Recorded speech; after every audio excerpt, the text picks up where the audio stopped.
Guys మనము resin ఫ్రేమ్‌కి extra layer పైన apply చేయాలి. రెసిన్ వేయాలి అని అనుకున్నప్పుడు బాటమ్‌లో లీక్ అవ్వకుండా, లంప్స్ రాకుండా మనము ఆహ్, లేటెక్స్ యూజ్ చేస్తాం కదా!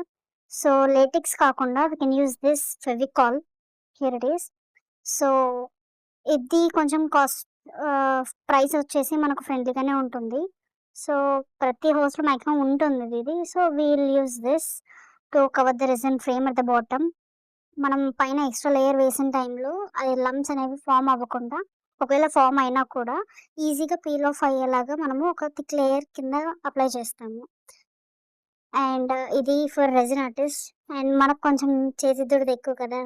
నేనేం చేశానంటే, మనకు స్కూల్ టైంలో ఇది చాలా బాగా అలవాటుండే.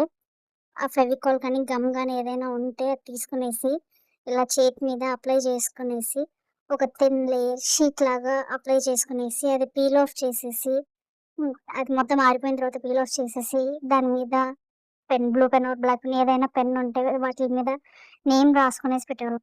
అప్పుడలాగా నిబ్బి స్టేజ్ అంటాం గదా గైస్! అలాగా రాసుకునేవాళ్ళం. అది గుర్తొచ్చింది.